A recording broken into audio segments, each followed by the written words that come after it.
बहुत सारे लोग इस बात को कहते हैं कि जहां हिंदुओं की एक भीड़ जमा हो जाए वहां एक मुसलमान सुरक्षित नहीं रह सकता है। उससे जय श्री राम का नारा लगवाया जाता है, उससे जबरदस्ती हर हर महादेव कहलवाया जाता है राम के वजूद पे हिंदुस्तान को नाज, अहले नजर समझते हैं उनको इमाम हिंद। क्या गोहत्या बंद कराने के लिए हम लोगों को गाय को राष्ट्रीय पशु ही घोषित करना पड़ेगा? अगर सारी जिम्मेदारियां सरकार की होगी, समाज के प्रमुख लोगों की जिम्मेदारी क्या होगी? समाज के मुस्लिम समाज के धर्मगुरुओं की जिम्मेदारी क्या होगी?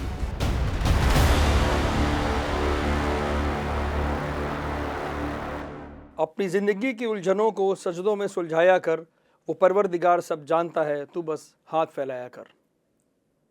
नमस्कार, मैं हूं पंकज त्रिपाठी और आप देख रहे हैं भारत बस लाइव। आज हमारे साथ एक ऐसे मेहमान हैं जिन्हें लेकर अक्सर आपने मीडिया में देखा होगा, वो मुस्लिम हितों की बात करते हैं, वो उस समाज की बात करते हैं जो मुसलमान देश की प्रगति के साथ है, वो राष्ट्रभक्त मुसलमान की बात करते हैं। लेकिन जैसे ही राष्ट्रभक्त मुसलमान नाम आता है, तमाम लोगों को एतराज़ हो जाता है। आज हमारे साथ हैं मौलाना कारी अबरार जमाल साहब। जमाल साहब, आपका बहुत बहुत स्वागत है भारत बस लाइव पर। मौलाना साहब, सबसे पहला सवाल तो यही कि देश में जब भी मुस्लिमों को लेकर बात होती है, कोई भी चुनाव आता है, चुनाव जाता है, तो सबसे ज़्यादा चर्चा के केंद्र में मुसलमान रहते हैं। चूँकि राजनीतिक मंचों से लेकर और सामाजिक पैदान तक हर जगह मुसलमानों की बात होती है, लेकिन जिन मुसलमानों की बात जो करते हैं वो, और जो उनको अनदेखा करना चाहते हैं वो, सब के सब मुसलमानों को चर्चा के केंद्र में रखते हैं, लेकिन मुसलमान तरक्की नहीं कर पा रहा है। तो आपका इस पर क्या कहना है कि आखिर ये जो जितने भी मुस्लिम संगठन हैं, चाहे वो राजनीतिक दल हैं, जो मुसलमानों के हित की बात करते हैं, आखिर वो सही है या मुसलमान उन्हें समझने में गलती कर रहे हैं? देखिए, हिंदुस्तान की सियासत से जब तक तुष्टीकरण का जुनून खत्म नहीं होगा जी, जब तक मुसलमान तरक्की नहीं करेगा। हिंदुस्तान के अंदर तमाम विपक्षी पार्टियों को लगता है कि मुसलमानों को इफ्तार पार्टी करा करके, जी, चंद खजूरें खिला करके, हज के लिए सब्सिडी दे करके, महज इन तमाम धार्मिक जंजीरों में इसको कैद करके या फिर कब्रिस्तान की बाउंड्री तक इसको महदूद रखा जाए। यही वजह है कि मुसलमानों ने भी आज तक इससे ज़्यादा कुछ मांगा नहीं और विपक्षी पार्टियों ने आज तक मुसलमानों को कुछ दिया नहीं। जिन लोगों ने या जिस संगठन ने मुसलमानों को खुददार बनाने की कोशिश की या मुसलमानों को सीधा रास्ता दिखाने का प्रयास किया, उसी संगठन को उन्हीं लोगों ने अपना दुश्मन समझा और आज तक पिछले 70 सालों से कांग्रेस पार्टी और तमाम वो पार्टियां जो सेकुलरिज्म के नाम पर मुसलमानों का वोट लेती आई, वो तमाम पार्टियां मुसलमानों को और उन संगठनों को आपस में लड़वा करके अपनी रोटियां सेकती आई। क्योंकि मुझे लगता है कि अगर मुसलमान खुददार होगा, मुसलमान अगर किसी के भरोसे पर या किसी के सहारे पर अपने आप को जिंदा समझेगा, तो फिर ऐसी कौम ज़्यादा दिनों तक जिंदा नहीं रह पाती। ऐसी कौम एक जिंदा लाश की तरह होती है। तो यही वजह है कि मुसलमान आज तक तरक्की नहीं कर पाया है, तनज़्ज़ुली की तरफ गामज़न है। कारी साहब, जैसे अभी बंगाल चुनाव को लेकर बड़ी चर्चा हो रही है और हालांकि चुनाव नतीजे आ चुके हैं, सरकार बन चुकी है, सारी चीज़ें हो रही, तमाम फैसले हो रहे हैं। अब उनमें भी जो फैसले हैं, उनमें फैसलों के केंद्र में कहें या चर्चा के केंद्र में मुसलमान हैं। तो बंगाल चुनाव के नतीजों को आप कैसे देखते हैं? क्योंकि उसमें कहा गया था कि भाई टीएमसी दावा कर रही थी कि सारे मुसलमान हमारे साथ। तो क्या इस बार मुसलमानों का हृदय परिवर्तन हुआ है बंगाल में?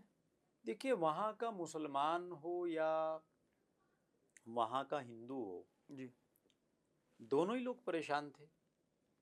मुसलमान इसलिए परेशान थे कि ममता दीदी ने आज तक सिर्फ नारे लगवाए हैं। ममता बनर्जी ने रैली की और उसमें ला इलाहा इल्लल्लाह मुहम्मदुर रसूलुल्लाह अल्लाहु अकबर, ये तमाम चीज़ें मतलब मंचों से कलमा पढ़ा उन्होंने हाँ, बाकायदा। मतलब आप देखिए वोट के लिए इस हद तक गिर जाना कि आप वोट हासिल करने के लिए ला इलाहा इल्लल्लाह का सहारा लोगे।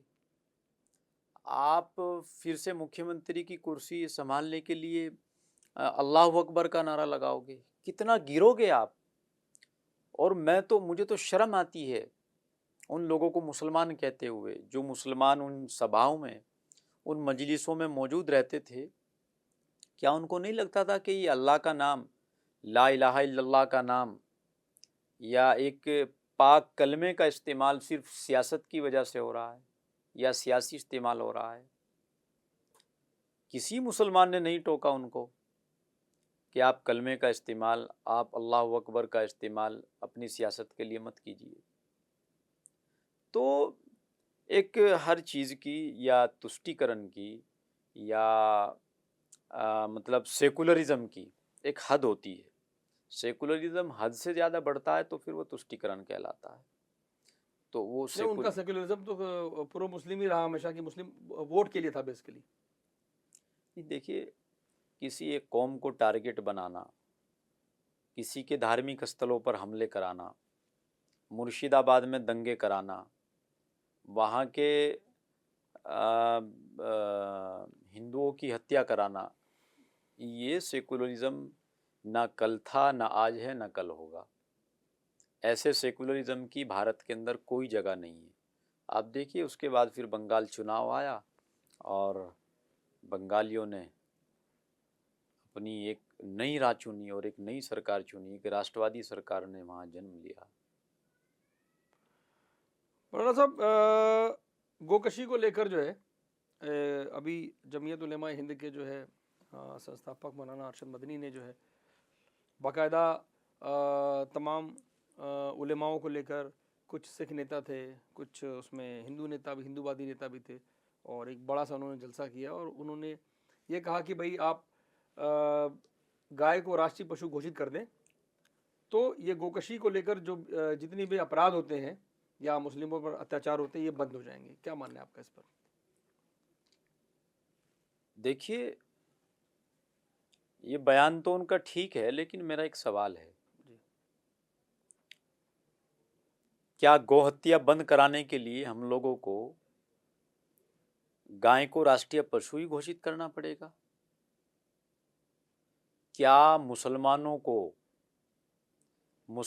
पर ये बात मनवाने के लिए कि आप गाय मत ज़िबा कीजिए, गाय को राष्ट्रीय पशु घोषित करना पड़ेगा? क्या मुसलमानों पर आपकी बात का कोई असर नहीं होता? और जब मुसलमानों पर आपकी बात का कोई असर नहीं होता है तो फिर कैसे ये कह सकते हैं कि हम मुसलमानों के जिम्मेदार हैं?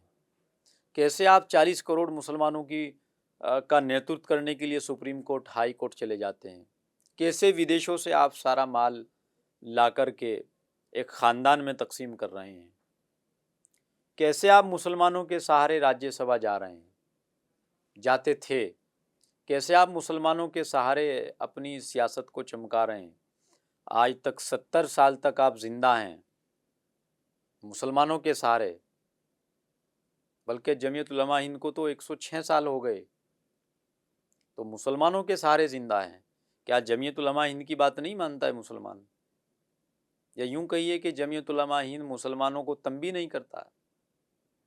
लेकिन उन्होंने तो एक पॉजिटिव बात कही है। पॉजिटिव ठीक है, अब सरकार को जब लगेगा कि घोषित करना है, सरकार करेगी। सरकार अपना काम कर रही है, सुझाव देना हमारा काम है, ठीक है, अच्छी बात है। लेकिन मैं तो सुझाव से आगे की बात कर रहा हूँ। मैं तो कह रहा हूँ, ठीक है, आपने सुझाव दिया, आपके सुझाव का सम्मान है, कहीं होना ऐसा तो नहीं है चाहिए। कि उन्होंने अपनी ये बात कह के गेंद सरकार के पाले में डाल दी है कि भाई आपकी जिम्मेदारी है मैं ये? वही कह रहा हूँ, अगर सारी जिम्मेदारियां सरकार की होगी तो समाज की जिम्मेदारी क्या होगी? समाज के प्रमुख लोगों की जिम्मेदारी क्या होगी? समाज जी। के मुस्लिम समाज के धर्मगुरुओं की जिम्मेदारी क्या होगी? मौलाना साहब, जमीयत उलेमा हिंद और जमीयत हिमायतुल इस्लाम जिसकी आपने स्थापना की है, दोनों ही ये दावा करते हैं कि मुसलमानों को प्रगतिशील बनाने के लिए, उनके बच्चों की एजुकेशन के लिए, उनकी सामाजिक और आर्थिक और राजनीतिक स्थिति बेहतर करने के लिए दोनों संगठन काम करते हैं। लेकिन फिर भी दोनों के बीच विरोधाभास बहुत रहता है और लगभग हर मुद्दे पर रहता है। इसकी क्या देखिए वजह, बेसिक डिफरेंस क्या है दोनों में? देखिए जमीयत हिमायतुल इस्लाम 1884 का एक संगठन है। बीच में आज़ादी के बाद बंटवारे के वक़्त ये दिरहम बिरहम हो गया।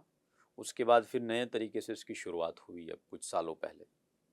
तो बहुत पुरानी तारीख इसकी है और अल्लामा शिबली नोमानी साहब ने इसकी बुनियाद रखी थी। अच्छा। जमीयत हिमायतुल इस्लाम का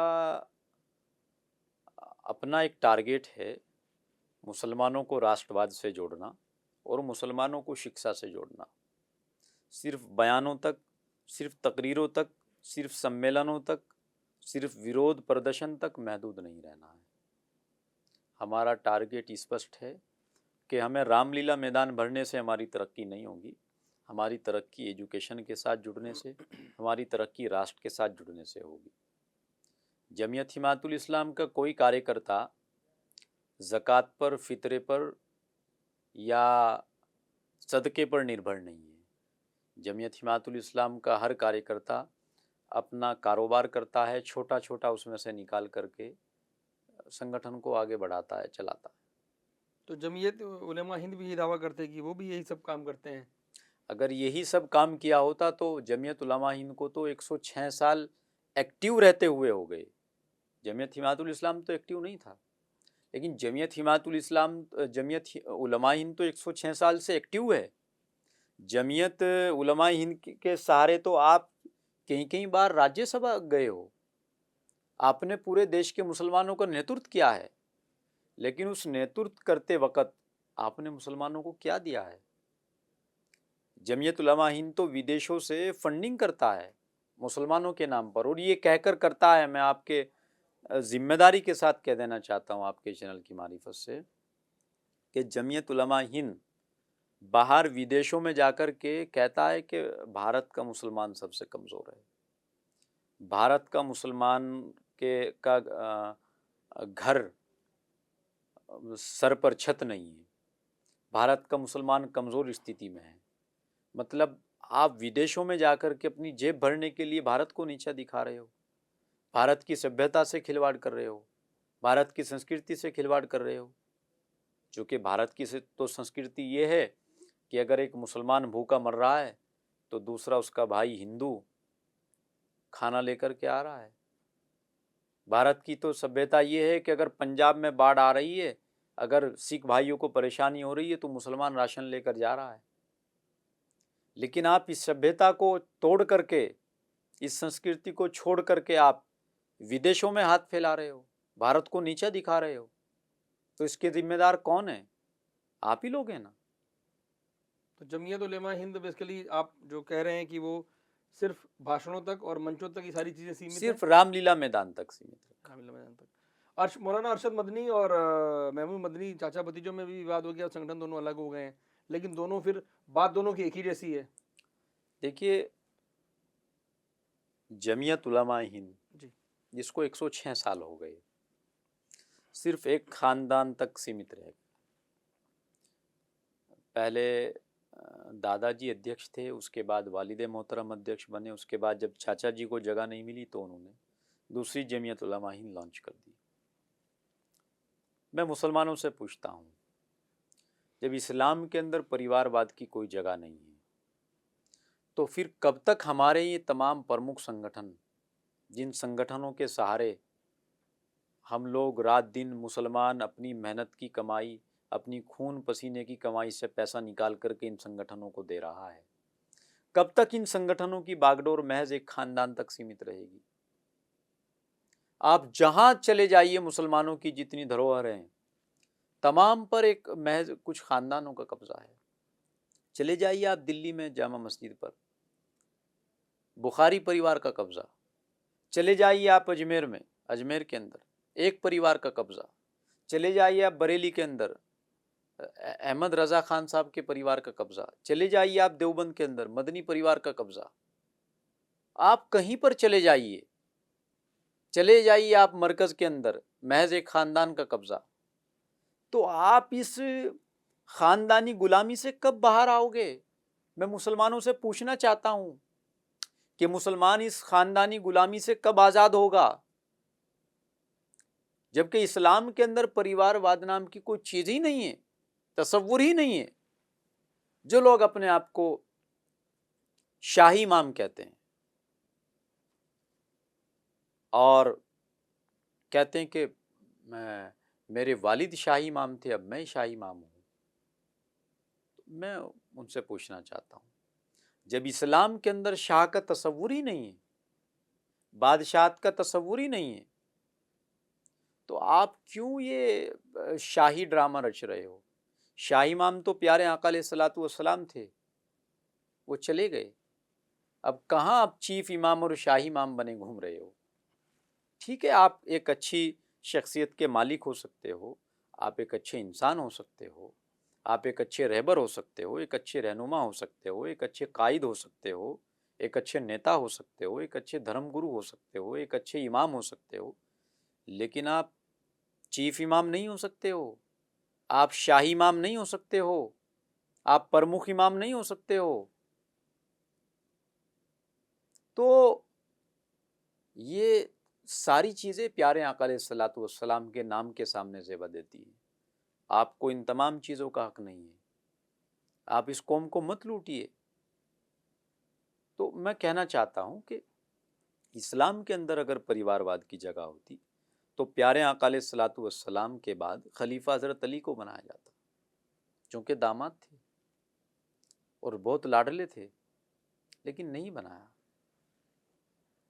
अगर इस्लाम के अंदर परिवारवाद की जगह होती तो हज़रत अबू बकर के बाद खलीफा उनके बेटे को बनाया जाता, लेकिन नहीं बनाया। इस्लाम के अंदर परिवारवाद की जगह होती तो हज़रत उस्मान गनी के बाद खलीफा उनके बेटे को बनाया जाता, उमर के बाद उनके बेटे को बनाया जाता, लेकिन नहीं बना। मौलाना साहब, चूँकि जैसा मैंने बातचीत की शुरुआत में ही कहा कि राष्ट्रवादी मुस्लिमों की आप बात करते हैं, उनको राष्ट्र के निर्माण के उनमें सहयोग देने के लिए जो है आप उन्हें प्रेरित करते हैं। अयोध्या में राम मंदिर निर्माण के दौरान प्राण प्रतिष्ठा जब हुई तो उसमें आपको बुलाया गया, आप वहाँ गए, क्या महसूस किया आपने वहाँ पर? मुझे बहुत सारे लोग कहते थे, आपने भी सुना होगा, बहुत सारे लोग इस बात को कहते हैं कि जहाँ हिंदुओं की एक भीड़ जमा हो जाए वहाँ एक मुसलमान सुरक्षित नहीं रह सकता है। उससे जय श्री राम का नारा लगवाया जाता है, उससे ज़बरदस्ती हर हर महादेव कहलवाया जाता है। लेकिन आप यकीन कीजिए, जब मैं राम मंदिर की प्राण प्रतिष्ठा के अंदर गया तो बाकायदा वहाँ एक तरह से मेरी आरती उतारी गई। अच्छा। और जूते उतरवाने के बाद वहाँ जो लोग बैठे थे उन लोगों ने मेरे पाँव छुए और सब लोगों को तिलक लगाया जा रहा था, लेकिन मेरा लिबास देख करके और मेरी दाढ़ी टोपी देख करके उन लोगों ने मेरी तरफ तिलक का इशारा नहीं किया, मुझे तिलक नहीं लगाया। मंदिर प्रांगण की बात है ये? हाँ, मुझे तिलक नहीं लगाया। अच्छी बात यह है कि उन्होंने मुझे एक मुस्लिम स्कॉलर के रूप में स्वीकार किया, वरना होना तो ये चाहिए था कि वहाँ तो एक बहुत जोश और जुनून था, इतने लोग थे, एक धार्मिक कार्यक्रम था, तो वहाँ तो ये सारी चीज़ें आसानी के साथ हो सकती थी जी। लेकिन नहीं किया। उन्होंने भारत की संस्कृति से, भारत की सभ्यता से खिलवाड़ नहीं किया है। मतलब ये रिस्पेक्ट हुआ कि भाई आप जिस धर्म में हैं उसी में उसमें रहिए, परिपक्व रहिए, हम अपने धर्म उसी में रहिए। लकुम दीनुकुम वलिय दीन, आपका दीन आपके लिए, हमारा दीन हमारे लिए। आप अपने दीन का, आप हमारे दीन का सम्मान करिए, हम आपके दीन का सम्मान करिए। तो ये बात आपने फिर शेयर मैंने किया, अपना शेयर किया एक्सपीरियंस सब लोगों को, और मैं इतना मुतासिर हुआ हूँ, इतना मुतासिर हुआ हूँ। उसके बाद फिर मैं जहाँ जहाँ प्रोग्रामों में गया जी। उन तमाम प्रोग्रामों में मैंने इस बात का जिक्र किया। मौलाना साहब, भगवान राम को जब ये अयोध्या वाला पूरा विवाद चल रहा था, फैसला जब नहीं आया था, तो तमाम कुछ जो प्रोग्रेसिव मुस्लिम थे जो समझौते की बात कर रहे थे, उन्होंने तमाम बार कहा कि भगवान राम को जिस तरह से विवाद का विषय बनाया गया वो तो इमाम हिंद थे, तो भगवान राम को इमाम हिंद वाला जो कॉन्सेप्ट है उस पर आपका क्या विचार है आपका? देखिए, एक अल्लामा इकबाल साहब एक बड़े शायर हुए। जी। वो शायर हुए कि उनको शायरी की वही आती थी। अल्लामा इकबाल कहते हैं कि जब मैं शायरी लिखता था तो इतनी तेज़ रफ्तार से कलम चलाना पड़ता था कि मुझे ख़तरा हो जाता था कि कहीं मतलब जो वही आ रही है मेरे ऊपर शायरी की, जो जहन में शायरी चल रही है, कहीं मैं उसको मुकम्मल ना लिख पाऊँ। और वो कहते हैं कि जब कोई शेर नहीं जहन में आता तो कई कई दिन तक कोई शेर नहीं होता था। तो ऐसे अल्लामा इकबाल ने कहा है राम के वजूद पे हिंदुस्तां को नाज, अहले नज़र समझते हैं उनको इमाम हिंद। जी। तो अल्लामा इकबाल की शख्सियत का तसव्वुर करके और उनकी शायरी को और उनकी शख्सियत को, उनके किरदार को, उनके आला ज़र्फ़ को जहन में रख कर के आप सोचिए कि कितना बड़ा राम का मकाम उनकी नज़र में और उनकी शख्सियत के अंदर हो, जिन्होंने राम को इमाम हिंद का लक़ब दिया है। अगर हम लोग अल्लामा इकबाल को मानते हैं तो हम लोगों को अल्लामा इकबाल के शेर से समझ लेना चाहिए कि हमें राम को कितना सम्मान देना है, राम की कितनी इज्जत करनी है। हम लोग जे अखिलेश तो कह सकते हैं, जे नेहरू तो कह सकते हैं, जे गांधी तो कह सकते हैं, लेकिन राम की अजमत नहीं कर सकते, राम का सम्मान नहीं कर सकते। और ये हमारे इस्लाम के अंदर कहा गया है कि आप तमाम मज़ाहिब के लोगों का सम्मान कीजिए। और कुरान ने तो इससे भी आगे बढ़कर कहा, कुरान ने कहा है कि अगर आपको ये भी लगता है कि फुला का माबूद झूठा है वक्ती तौर पर, तो तब भी आप उसको बुरा मत कहिए, क्योंकि जिसको आप सच्चा कह रहे हो फिर वो आपके सच्चे को बुरा कहेगा। तो इस्लाम ने टकराव के लिए नहीं कहा है, इस्लाम ने सम्मान के लिए कहा है, इस्लाम ने एहतराम के लिए कहा है। इस्लाम के रास्ते पर अगर मुसलमान मुकम्मल रास्ता इस्लाम का अपना ले तो फिर झंझट ही ख़त्म। कारी साहब, क्या आपको भी लगता है कि भगवान राम को इतने दिनों तक जब ये पूरा विवाद चला देखिए और उसके बाद से कोई इस तरह की बात कभी हुई नहीं, तो क्या जानबूझकर भगवान राम, जो कि संवाद का विषय रहे हमेशा, और समाज में जब भी कोई बात होती है तो समाज में राम आते ही आते हैं, और जब हम सामाजिक शासन की बात करते हैं तो उसमें भी रामराज की बात करते हैं, तो भगवान राम को जानबूझकर जो कि संवाद का विषय था उनको विवाद का विषय बनाकर रखा गया, ऐसा था? देखिए, इस पर मैं तो कुछ नहीं कहूँगा, चूँकि सुप्रीम कोर्ट का फैसला और नहीं, मैं समाज की बात कर रहा हूँ कि जब वहाँ कोर्ट में जो चीज़ें चल रही थी, लेकिन जब सामाजिक रूप से चीज़ें सुलझाई जा सकती थी, जब संवाद के ज़रिए चीज़ें हल हो सकती थी, तो हल के बजाय विवाद का विषय बनाए रखा गया। मौलाना सैयद अबुल आला मौदूदी ने अपनी किताब के अंदर भी लिखा है, और उन्होंने मुसलमानों से कई बार दरख्वास्त भी की कि मुसलमानों को इस पर बैठ कर के बातचीत करनी चाहिए, नहीं तो आने वाले वक्त में ये एक बड़ा बहस का केंद्र बनेगा और इस पर एक बड़ा विवाद हो सकता है। लेकिन मुसलमान ज़िद पर अड़े रहे, मुसलमानों ने बैठकर बातचीत नहीं की, दूसरी तरफ के लोगों ने भी बैठकर बातचीत नहीं जी। की। ऐसा नहीं है कि एक तरफ के लोगों ने बातचीत नहीं की। तो बहरहाल जो भी चीज़ें रही हैं वो चीज़ें देश के लिए ठीक नहीं हुई। बहुत सारे इशू ऐसे हैं जिन पर आज भी बैठ कर के बातचीत करने की आवश्यकता है। कारी साहब, आरएसएस को लेकर तमाम कांग्रेस है, सपा है और तमाम ऐसे जो राजनीतिक विरोधी दल हैं उनके, तो वो ऐसा कहते हैं कि कभी भगवा आतंकवाद से जोड़ते हैं, कभी कहते हैं आतंकी संगठन है, कभी कहते हैं वहाँ उनकी बैठकों में, शाखाओं में मुस्लिमों के खिलाफ नफरत वाली चीज़ें सिखाई जाती हैं, बताई जाती हैं, समाज को बांटने की जो है रणनीतियाँ वहाँ बनती हैं। आप तो संघ से इतना करीबी जुड़े हुए हैं, आपने कभी ऐसी चीज़ें महसूस की शाखाओं में या बैठकों में? देखिए, मैं अब आपको अपना उदाहरण देकर समझाता हूँ। जी। मैं जब मदरसे के अंदर पढ़ता था, ये तो मुझे बखूबी पता था कि अपने देश से प्यार करना चाहिए, ठीक बात है। लेकिन उसके साथ साथ ये भी पता था, मतलब ये लगता था कि पाकिस्तान का झंडा और इस्लाम का झंडा दोनों एक है। अच्छा। और पाकिस्तान और भारत का जब मैच होता था, तो जब पाकिस्तान के की टीम जीतती थी, तो जैसा आसपास में जश्न होता था या लोग मतलब मिठाई खिलाते थे, तो मुझे बड़ा अजीब व गरीब लगता था। सहारनपुर की बात कर रहे हैं आप? सहारनपुर की बात कर रहा हूँ। बड़ा अजीब व गरीब लगता था। और आरएसएस का मतलब तो मुसलमान को कच्चा चबा करके खा जाना। अच्छा, ये मतलब मैसेज था। हाँ, मतलब मुझे हमें लगता था कि आरएसएस का मतलब कि, लेकिन फिर आरएसएस के लोगों को बहुत करीब से समझने का मौका मिला, आरएसएस को समझने का मौका मिला। तो आरएसएस को समझकर समझ आया कि देश क्या चीज़ है और देश से हमारा जुड़ाव कैसा होना चाहिए। मतलब आरएसएस को समझना, राष्ट्र को समझना, राष्ट्र को समझना, आरएसएस को समझना।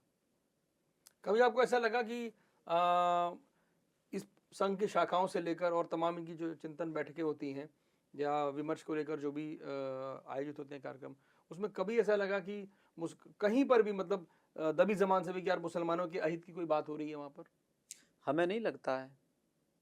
या आपके सामने नहीं क्या? हुई और नहीं पीछे नहीं पीछे होती थी, नहीं ऐसा है? नहीं, चलिए हम तो शाखाओं में, मतलब मैं तो एक मुस्लिम धर्म गुरु हूँ। आप तो चूंकि पंकज हैं और त्रिपाठी जी हैं, जी। आप बता दीजिए आपके सामने कभी ऐसा हुआ हो। नहीं, हमारे सामने नहीं हुआ तो, लेकिन आप बताएंगे तो ज़्यादा बेहतर एक्सपीरियंस बताएंगे। आरएसएस ने उस समय स्थिति को काबू में बनाने के लिए संवाद की बात की, जिस वक़्त लोग हर मस्जिद में शिवलिंग तलाश कर रहे थे। ठीक बात है, मोहन भागवत जी का आरएसएस बयान ने था। उस दौर में कहा कि हिंदुओं को हर मस्जिद में शिवलिंग नहीं ढूंढनी चाहिए।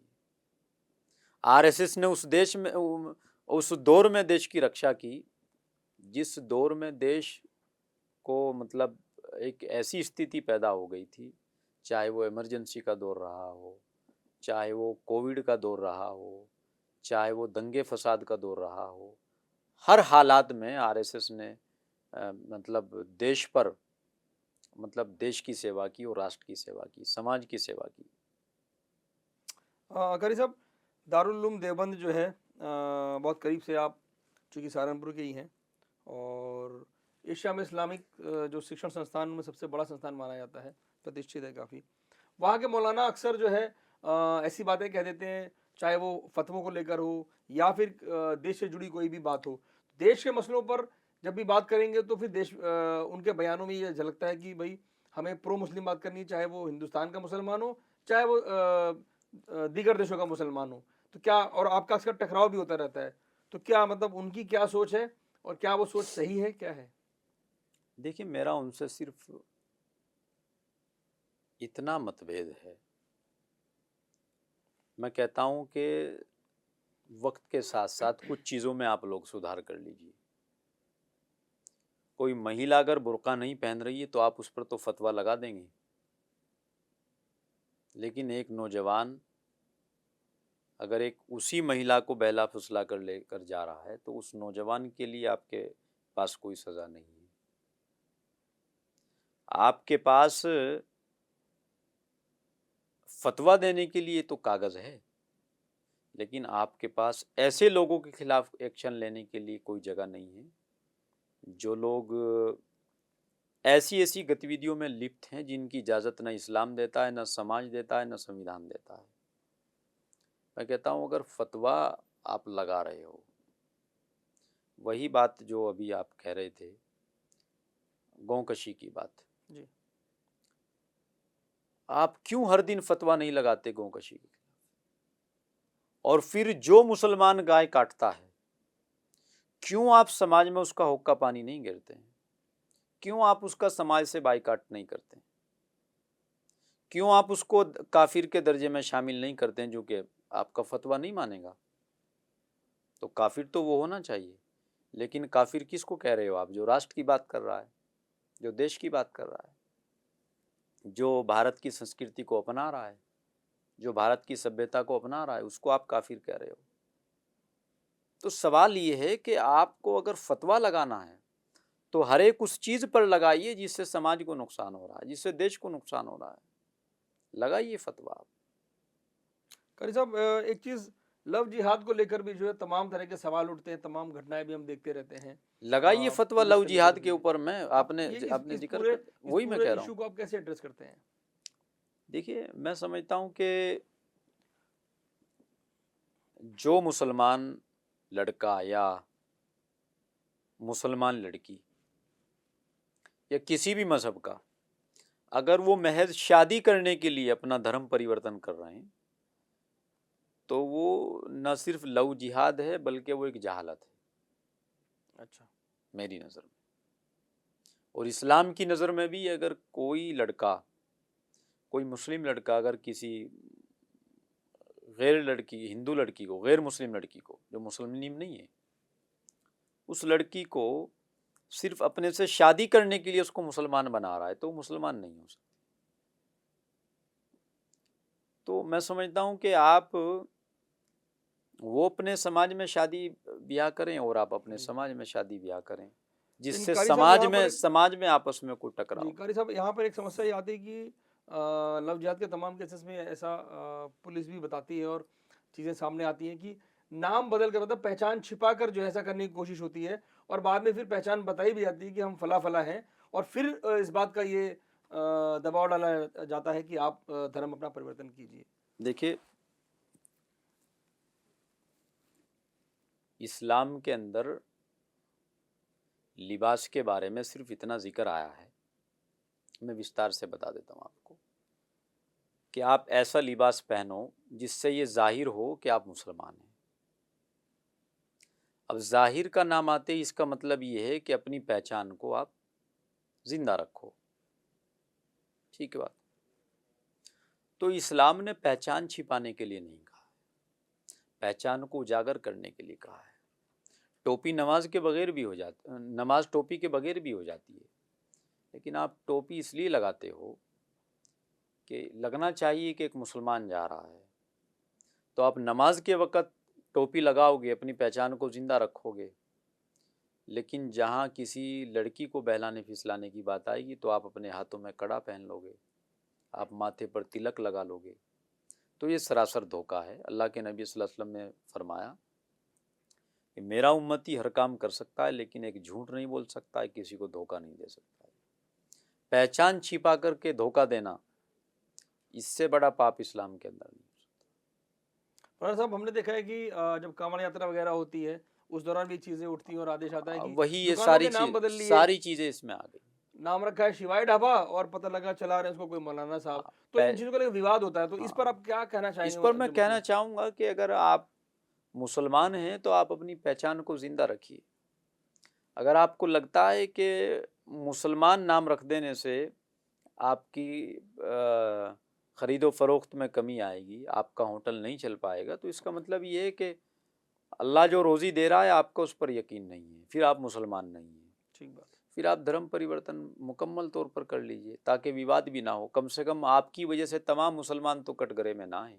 मौलाना साहब, क्या आज़ादी के बाद से जैसे हम देखते हैं कि मुस्लिम संगठन जब भी जो है, कोई भी मुस्लिम बड़ा नेता होता है जो रहनुमा होता है, वो मंचों से तकरीर करता है कि हम मुस्लिम हित की बात करते हैं, क्योंकि आज तक मैंने अपने 23-24 साल के करियर में कभी नहीं देखा कोई बड़ा मुस्लिम अगर लीडर है तो मुसलमानों के हित की बात ना करे, और सारी अच्छी अच्छी बातें, लेकिन चाहे वो राजनीतिक दल हो जो मुसलमानों की बात करते हैं, उनके हित की बात करते हैं, चाहे वो बड़े मुस्लिम लीडर हों, स्कॉलर हों, कभी आज तक मुसलमानों का मैंने हित होते हुए नहीं देखा है, लेकिन उनको मैंने जो है छोटी गाड़ियों से लेकर बड़ी गाड़ियों और वेंटी वैन तक में जाते हुए देखा है।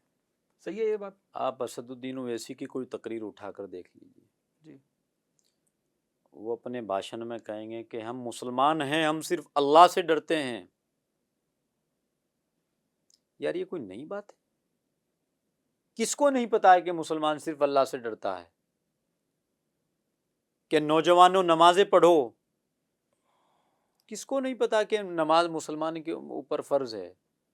और ये काम आपका नहीं है, धर्मगुरुओं का काम है, ये इमामों का काम है। आप ये बताइए विकास क्या करोगे? आप ये बताइए मुसलमानों की तरक्की में योगदान क्या दोगे? आप नारा लगा रहे हो।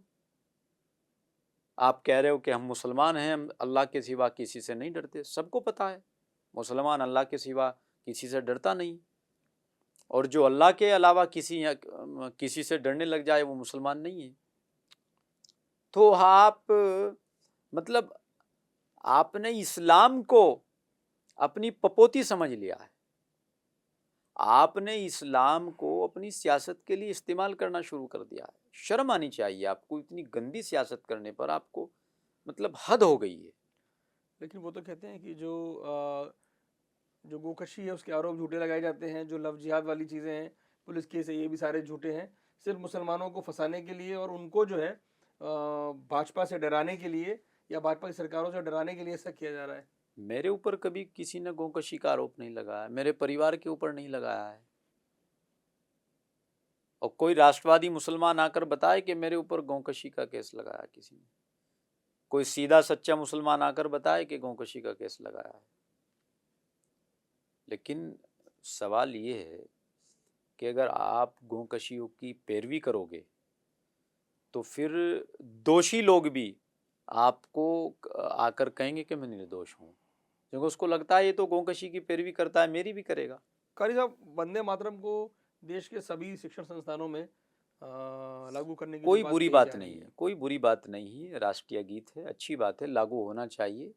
जब राष्ट्रीय गीत या राष्ट्रगान सुनाई देता है तो जिस्म के अंदर एक तवानाई आती है और एक इंसान के अंदर मतलब देशभक्ति का, भावना। राष्ट्रभक्ति का जज्बा जाग जाता है। तो ये चीज़ें हो जानी चाहिए, होनी चाहिए। अब लेकिन से इसको पूर्व की लेकर सरकार को करनी चाहिए थी, लेकिन पूर्व की सरकार अपने वोट खिसकने के डर से नहीं कर पाई। तो अच्छी बात है, अल्लाह ने इस सरकार को इतनी अकल दी है कि ये बगैर भेदभाव के देश के हित में काम कर रही है।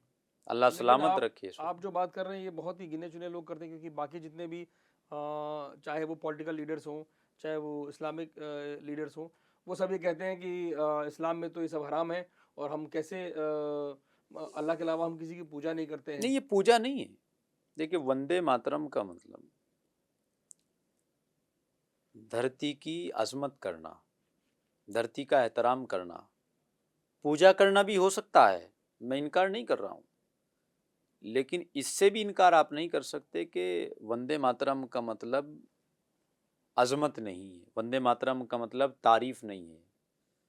तो आप चार मानों में से आप पूजा वाला छोड़ दीजिए, आप अजमत वाला ले लीजिए, तब कर लीजिए, लेकिन उससे तारीफ वाला ले लीजिए। लेकिन ये भी बताती कारी साहब की जो लोग नमाज पढ़ते हैं तो फिर ये भी कहते हैं कि भाई अगर आप इस धरती माता की पूजा नहीं कर सकते हैं आप, तो उसी धरती माता पर आप जो है दिन में 5 बार नमाज पढ़ते हैं, नहीं, वो एक सिर अलग झुकाते वो हैं। एक अलग विषय, क्योंकि वो सजदा तो धरती को नहीं किया जाता, सजदा तो अल्लाह को करते किया तो जाता धरती पर ही है मौलाना साहब। है। धरती पर करते हैं, लेकिन वो अल्लाह जब को। जब वो वजूद ही नहीं रहेगा जमीन के नीचे तो कहा हवा में तो करेंगे नहीं, इसीलिए उस अब मैं वंदे मातरम की उस माँ को कहा जा रहा है कि भाई ये मैं हम कह लोग रहा हूँ, भारत को माता मानते हैं। मैं सही कह रहा हूँ, जी।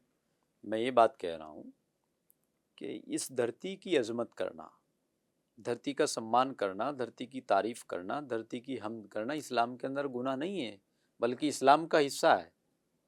अच्छा। अब जो लोग इन चीज़ों को बताने से डरते हैं, घबराते हैं, उनका उनका हमारे ऊपर कोई क्या ठेकेदारी थोड़ी है। हम लोग क्या करें? जिन लोगों को राष्ट्रभक्ति से या राष्ट्र के साथ जुड़ के रहने से इतना डर लगता हो, इतना डर सताता हो, तो उन लोगों का हमारे पास क्या इलाज है? तो मतलब देश के अगर सारे शिक्षण संस्थानों में वंदे मातरम अगर लागू होता है तो इसमें नहीं, मुसलमानों को कोई समस्या नहीं कोई है। समस्या नहीं है। नहीं, जब इस्लाम को समस्या नहीं, मुसलमानों को क्यों होगी? अरे मौलानाओं जब को तो है। मौलानाओं का हमारे ऊपर क्या ठेका है?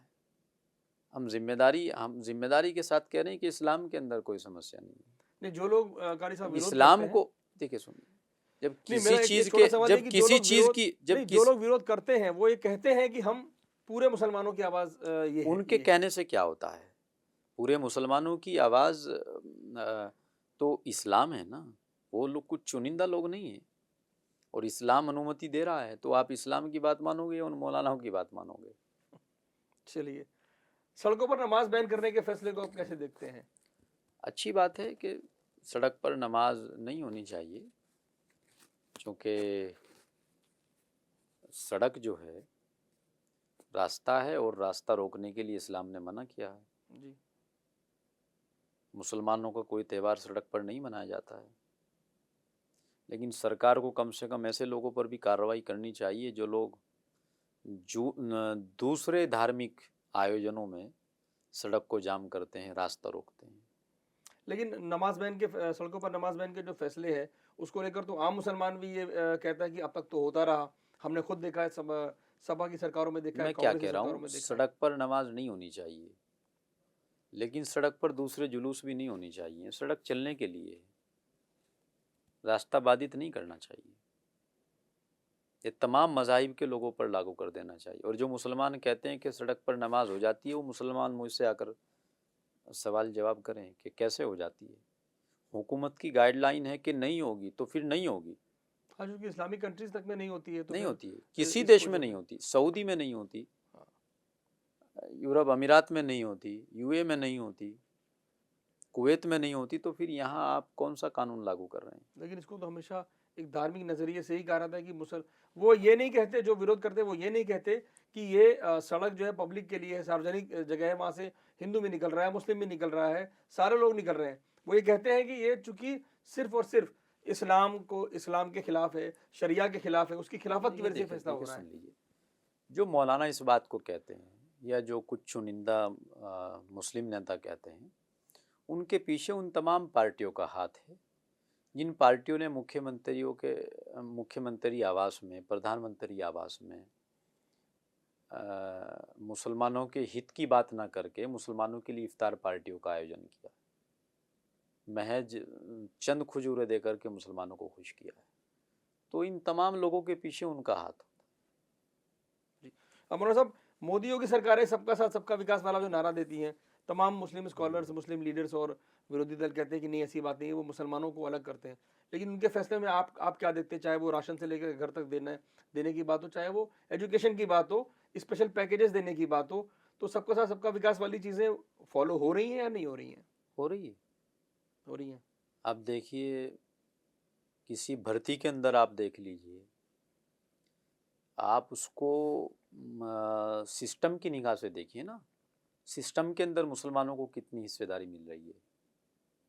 जो मुसलमान योग्य है, जो मुस्लिम युवक योग्य है, उसकी योग्यता के आधार पर उसको बगैर रिश्वत दिए, बगैर समाजवादी दफ्तर के चक्कर लगाए, बगैर सिपाही परिवार के पाँव चूमे उसको नौकरियां मिल रही हैं, बगैर सिफारिश के राशन मिल रहा है, बगैर सिफारिश के आयुष्मान कार्ड से लाभ मिल रहा है, बगैर सिफारिश के प्रधानमंत्री आवास मिल रहा है, बगैर सिफारिश के इलाज मिल रहा है, बगैर सिफारिश के मुख्यमंत्री सामूहिक से ब्याह शादी के लिए वो मिल रहा है। क्या अधिकारियों को पता नहीं कि ये जो मेरे पास योजना का लाभ लेने आया है, ये चाहे किसान है, मजदूर है, लेकिन ये मुसलमान है? पता है ना, लेकिन उसके बावजूद भी अधिकारियों ने भेदभाव नहीं किया है। उसको पता है अधिकारी को कि इस प्रदेश का मुखिया वो सबकी सुनता है, वो सबके बारे में सोचता है। और आप देखिए, वो एकदम मतलब साधु संत की तरह, चूँकि संत तो हैं ही हैं, लेकिन संत के साथ साथ एक अच्छे नेता भी हैं, एक अच्छे लीडर भी हैं। और मुझे खुशी है इस बात की कि उन्होंने कभी मुसलमानों को तुष्टीकरण का सहारा नहीं बनाया है, तुष्टीकरण का हिस्सा नहीं बनाया, कभी मुसलमानों का वोट हासिल करने के लिए टोपी नहीं लगाई। जब सनातन को फॉलो करने की बात आई तो उन्होंने अपने धर्म को फॉलो किया है, लेकिन जब मुख्यमंत्री का फर्ज निभाने की बात आई तो उन्होंने राशन अंकित को भी दिया है, तो मोहित को भी दिया, अब्दुल को भी दिया है। नौकरी अबरार को दी है तो अंकित को भी दी है। तो ये मुख्यमंत्री जी का मिजाज है। योगी जी से मुलाकात हुई कभी आपकी? हुई है, अल्हम्दुलिल्लाह, बहुत अच्छे आदमी। और 2017 के बाद जी। जिस तरीके के फैसले लेकर के माननीय मुख्यमंत्री जी ने उत्तर प्रदेश के लॉ एंड ऑर्डर को मेंटेन किया है, मजबूत किया है, आज हर नौजवान या हर महिला, हर बहन बेटी अपने आप को सुरक्षित महसूस करती है। स्कूल में जाने वाली बच्चियां अपने आप को सुरक्षित महसूस करती हैं। पहले ये नहीं था, पहले बहुत पेचीदा हालात थे यूपी के। किसानों का माल चोरी होता था, जंगल से इंजन चोरी होते थे, ट्यूबवेल चोरी होते थे, घरों में से भैंस चोरी होती थी। पूरे दिन तो पुलिस का काम भैंस को ढूंढना रहता था। सब आपने भैंस का जिक्र किया आजम खां तो की भैंस रामपुर में आजम साहब की तो भैंस उनके मंत्री रहते हुए, उनकी सरकार रहते हुए हाँ, उन्हीं घर से चोरी हो गई। हाँ, ये था। तो और योगी जी का जो यूपी में जो बुलडोजर वाला जो शासन है, माफियाओं को जो रौंदने का, उन्हें जमींदोज करने का, उसे आप कैसे देखते हैं? देखिए, जो माफिया है जिसने गरीब लोगों को नुकसान पहुंचाया हो, मजलूम लोगों पर जुल्म किए हों, तो उसका इलाज, उस पर जितनी सख्त कार्रवाई की जाए उतनी कम है। मैं कह रहा हूँ, माननीय मुख्यमंत्री जी ने जो फैसले लेकर के जो लॉ एंड ऑर्डर मेंटेन किया, ये आसान नहीं था, बगैर बिल्डोजर के आसान भी नहीं था जी। बड़ी आबादी है इस वजह से। बिल्कुल। तो मौलाना साहब, एक चीज़ और है इसमें कि ओवैसी जी हो गए, चाहे अबू आज़मी जी हैं या आज़म खान जैसे लोग हैं, जो जिनकी हम पिछले अगर 22-23 साल में देखें तो लगातार उनकी तरक्की हुई है, लेकिन और उन्होंने हमेशा जब भी बात की मंचों से तो मुसलमानों के हित की बात की है। मैंने कोई दूसरा लीडर नहीं देखा उनके आसपास कि अपनी छत्रछाया में उन्होंने कोई समाज से नेता भी तैयार कर दिया हो। फिर भी लोग उनकी बातों पर भरोसा करते रहे और वो लगातार बढ़ते रहे, समाज लगातार पीछे होता रहा उन्हीं के पीछे। देखिए, आज़म खां चाहते थे कि दूसरा आज़म तैयार ना हो, अबू आसिम आज़मी चाहते हैं दूसरा अबू आसिम तैयार ना हो। कि मैं चाहता हूँ कि कौम के अंदर से हर गली में, हर महल्ले में कारी अबरार जमाल पैदा हो। जिस दिन समाज के अंदर ऐसे लोग पैदा होंगे जो राष्ट्र की बात करेंगे, देश की बात करेंगे, फिर देश बहुत आगे जाएगा। सर सैयद अहमद ख़ान ने अलीगढ़ मुस्लिम यूनिवर्सिटी बनाई, लेकिन पूरी यूनिवर्सिटी ने मिलकर के या पूरे देश के मुसलमानों ने मिलकर के दूसरा सर सैयद पैदा नहीं किया। ठीक बात है। तो सवाल ये है कि जो महान लोग हैं, महान कार्य कर कर चले गए, ऐसे दूसरे कितने महान लोग हम तैयार कर रहे हैं? उन महान लोगों से कितने लोगों को प्रेरणा मिल रही है? आज कितने भगत सिंह शहीद जैसे लोग हमारे पास मौजूद हैं? आज कितने अशफाकुल्लाह हमीद जैसे लोग हमारे पास मौजूद हैं? हम बच्चों को कलाम से प्रेरणा दे रहे हैं या कसाब से प्रेरणा दे रहे हैं? ये बड़ा सवाल है। हम लोग कसाब को फॉलो कर रहे हैं या कलाम को फॉलो कर रहे हैं? हम कलाम के रास्ते पर चल रहे हैं, कसाब के रास्ते पर चल रहे हैं? रास्ते तो दो ही हैं। और दो ही इंसान हैं। एक इंसान तो सोचता है कि यार मेरा कोई क्या ही कर लेगा, और एक दूसरा इंसान है जो सोचता है कि यार कोई क्या कहेगा। जो ये सोचता है कि कोई क्या कहेगा, इसकी आंखों के अंदर शर्म भी है और देश के और समाज के लिए जगह भी है।